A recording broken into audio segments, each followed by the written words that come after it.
In today's lecture of estimating and costing, we are going to see the calculation of steel or frame structure using thumb rule.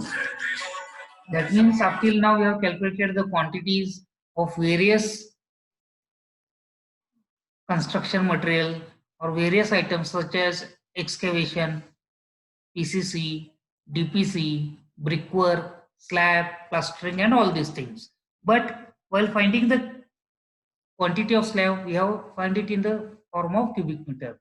But actually, if you go through it, we need steel for the reinforcement, and it is our duty to calculate the amount of reinforcement that is needed. But now here I am going to tell you how to use the thumb rule. Actually, the quantity of reinforcement is calculated using the detailed drawing. But in the absence of detailed drawing, and suppose it becomes very much necessary to calculate the amount of steel that is to be used, or the amount of percentage of steel reinforcement is assumed on the basis of the volume of the concrete. Now suppose volume of the concrete is 1 cubic meter. Accordingly, we have to find out the actual volume of the steel. Depending upon the thumb rule, they have given us some of the ideas or some thumb rule or some typical conditions for which we are going to assume the percentage of steel. So the percentage of steel for different RCC members is given below. Now suppose for foundation or footing, the percentage of steel required is 0.5% to 0.8%, whereas for column it is 1% to 5%. For beam it is 1% to 2%, whereas for lintel and for slab it is 0.7% to 1% respectively. From the other assumption, the quantity of steel is calculated. Some designers suggest by thumb rule that the quantity of steel is 2.5 kg to 3 kg for every square meter built up area. Now this we can use for the urgency, or for suppose if the owner is asking to just give a rough idea about how much quantity of steel is required. At that time, very easily we can use this thumb rule, and very easily we can tell him about the quantity of steel that may be required. Here we are not asked about 10 steel how much and all these things, but we are just giving him an idea about the steel that is actually required. तर हे thumb rule प्रमाणे आपल्याला steel कसं calculate करायचं हे सांगितलेलं आहे. आतापर्यंत आपण काय केलेलं होतं, तर आतापर्यंत आपण अतिशय सोप्या पद्धतीनं एक्सकेव्हेशनची क्वांटिटी काढली, त्यानंतर पीसीसीची क्वांटिटी काढली, ब्रिकवर्क काढलं, स्लॅब काढलं, कॉलम काढलं, हे सगळ्या गोष्टीचं आपण फक्त क्वांटिटी काढत गेलो. जर तुम्ही लक्षपूर्वक पाहिलं असेल तर आपण काय केलंय, स्लॅब म्हणा, कॉलमचे म्हणा, क्वांटिटी काढले. तर त्यातल्या आत जे स्टील लागतं त्याचं आपण अजून कुठेही कॅल्क्युलेशन करायला शिकलेलो नाही आहोत. त्याच आपण इथं आता थोडंसं प्रयत्न करणार आहोत शिकण्याचं. तर पहिल्यांदा आपण थंब रूल बघणार आहोत. समजा आपल्याकडे ऍक्च्युअली जी स्टीलची क्वांटिटी काढायची आहे, ते क्वांटिटी काढण्यासाठी सगळ्यात महत्त्वाचं जर काय लागत असेल तर ते डिटेल ड्रॉइंग असतं. त्या डिटेल ड्रॉइंगच्या उपयोग करून आपण ऍक्च्युअली स्टील फाइंड आउट करायचं असते. समजा एखाद्या वेळेस ते डिटेल ड्रॉइंग आपल्याला मिळालं नाही किंवा काय अडचण आली तर त्यावेळेस थंब रूल वापरून आपण अतिशय सोप्या पद्धतीनं नेमकं किती स्टील लागणार आहे हे आपण पाहू शकतो. सो फॉर द फाउंडेशन साठी किती आहे, 0.5% टू 0.8%, म्हणजे 0.5% टू 0.8%. त्याच पद्धतीनं कॉलम साठी आपला आहे 1% ते 5%, बीम साठी आहे 1% ते 2%, लिंटल आणि स्लॅब साठी आहे साधारण 0.7% ते 1%. अशा पद्धतीने एकूण जे कॉन्क्रीटची व्हॉल्यूम आहे त्या व्हॉल्यूमच्या पर्सेंटेज मध्ये इथं आपण हे काढून घ्यायचं आहे. एवढंच नव्हे तर ठराविक डिझायनर आपल्याला असं पण सांगतात तरी एका स्क्वेअर फुटाला साधारण 2.5 ते 3 किलो स्टील लागतंय. अशा पद्धतीने आपण बघू शकतो.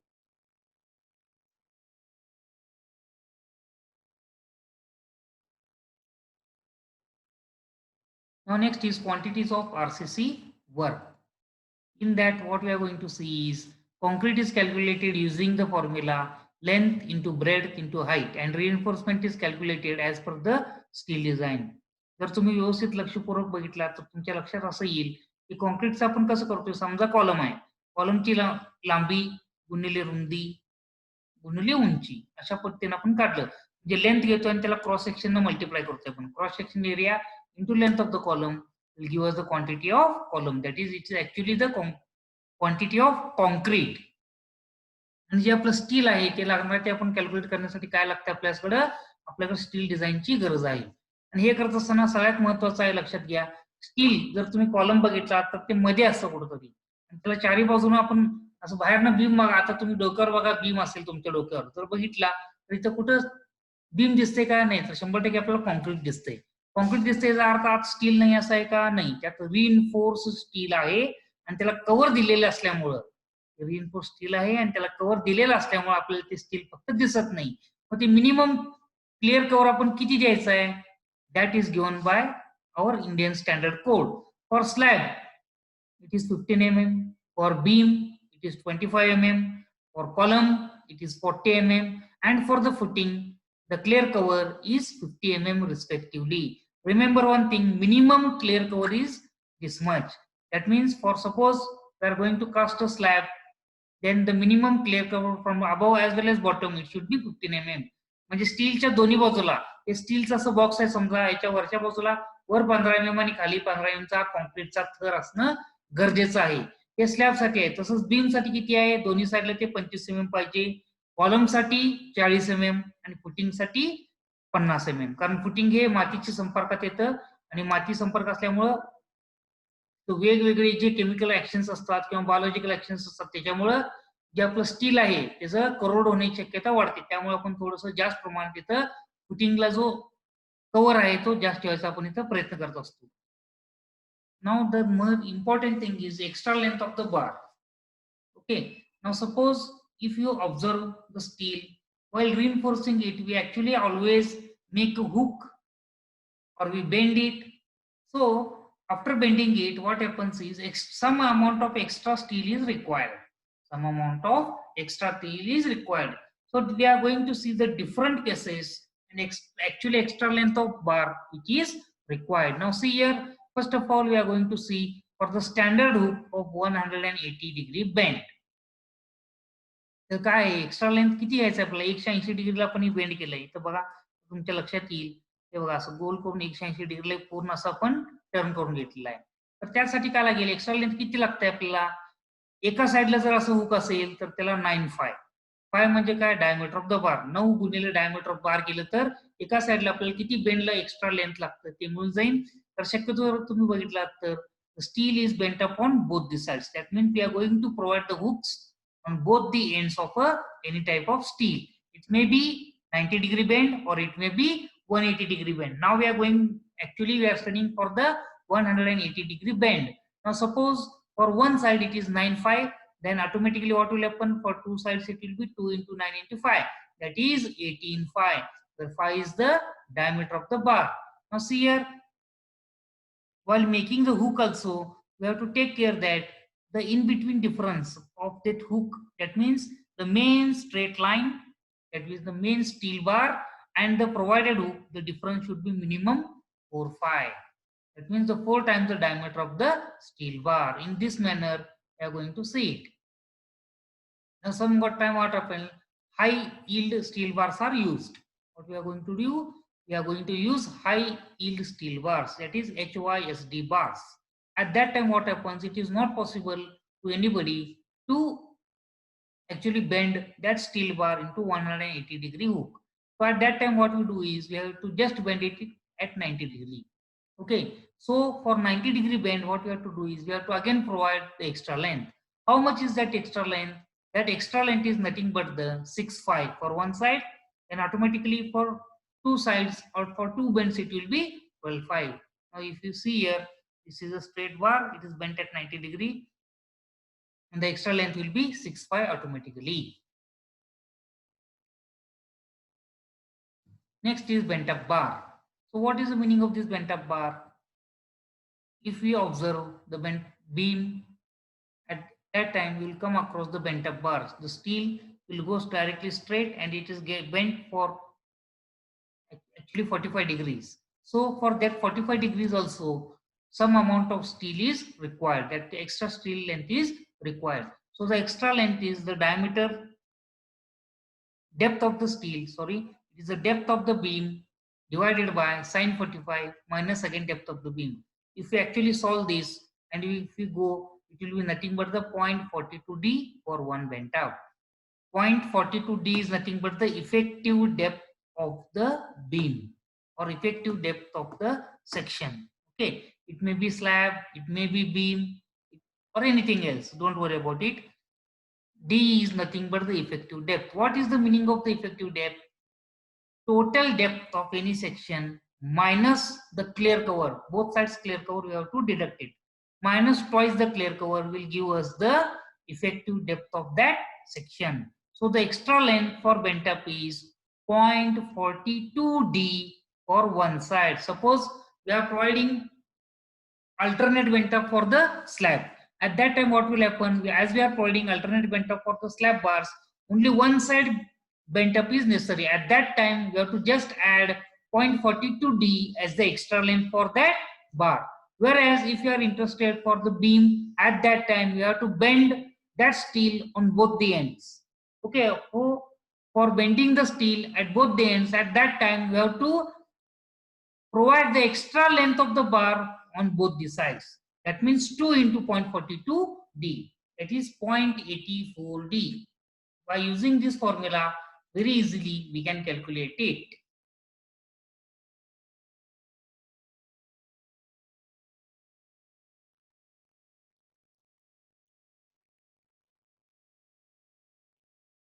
Now if you observe this, here this is the effective depth. See here, this is the straight bar which I have shown with the help of pen. These are the projections, this is the bottom, and this is the total height.